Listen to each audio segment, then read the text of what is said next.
Last time, the Axial Age. In the early Axial Age, while thinkers questioned the world's order, Rome was one small city-state in Italy. Why did the western half of that empire collapse under pressures from within and beyond its borders? History Episode 32. Medieval Era. The Fall of the Western Roman Empire and the Dawn of the Middle Ages. Part 1. A Divided Empire. The empire divides into East and West. When Theodosius I died in 395 CE, Arcadius continued ruling the East, while Honorius ruled the West. The Western court had already moved from Rome to Milan, relocating to defensible Ravenna in 402. The West had a weaker tax base and urban economy than the East, yet had to defend extensive frontiers along the Rhine and Danube. Defending such a vast frontier increasingly strained the resources of the Western Empire. Part 2. Growing reliance on allied troops. The changing Roman military. The late Roman government struggled to recruit and maintain its armies. The Western Empire increasingly relied on treaty-based allied forces, known as foederati. Some foederati units kept their own leaders, letting them negotiate with Rome or act independently. Meanwhile, soldiers and commanders of varied origin also served within the regular Roman command structure. As instability deepened, some units grew more loyal to the commanders who paid them than to the empire. Part 3. A treasury running dry. Economic crisis. One of the Western Empire's key financial problems in the 5th century was falling tax revenue caused by warfare and territorial losses. The cost of maintaining the army and administration remained high, burdening remaining territories. War, displacement, and instability left more and more farmland uncultivated. The tax burden from shrinking farmland fell more heavily on the farmers who remained. Unable to bear it, some farmers abandoned their land and left. As central authority weakened, some great landowners gained local influence by protecting and supporting their tenants. Part 4. A throne in turmoil? Political instability. In the West's final decades, emperors changed frequently, and some were young or influenced by military leaders. At various times, commanders such as Stilicho, Aetius, and Ricimer wielded more influence than the emperors. Power struggles between the court and military leaders led to assassinations, civil wars, and frequent changes of emperor. In 406 CE, Vandals, Suebi, and Alans crossed the Rhine into Gaul.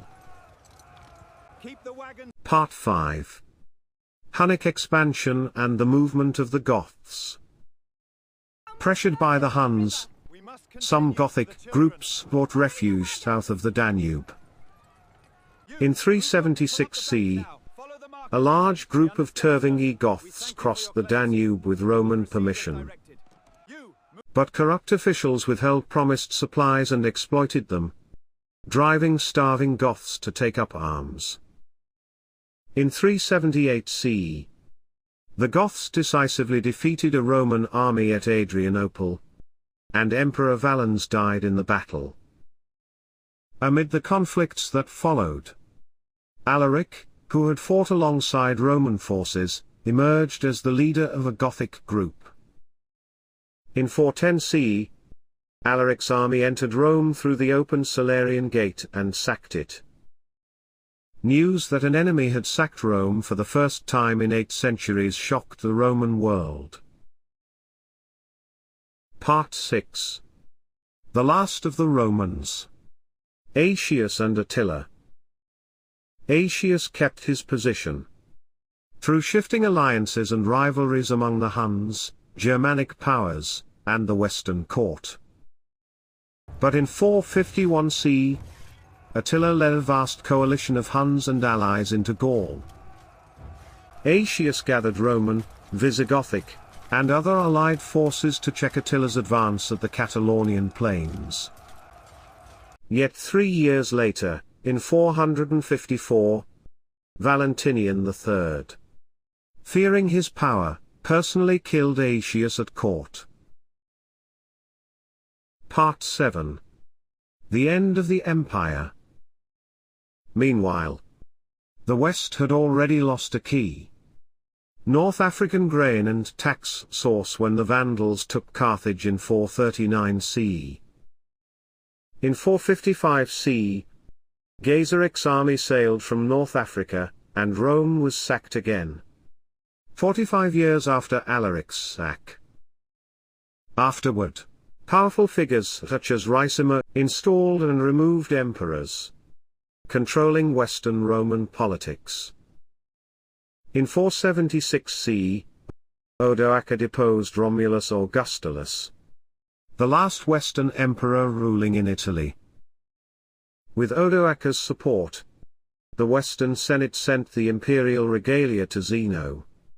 But Zeno continued to recognize Julius Nepos as the legitimate Western emperor until 480. Part 8. What vanished and what remained? The pace of change varied by region. Some places declined sharply, while others preserved Roman institutions. The Eastern Roman Empire endured for nearly 1,000 more years, centered on Constantinople. The kingdoms that arose in the West also carried on much of Roman law, language, and administration. Still, 476 CE remains a symbolic milestone, marking the shift from antiquity to the Middle Ages in Western European history. Meanwhile, the Eastern Roman Empire was continuing into a new era. From its capital, Constantinople,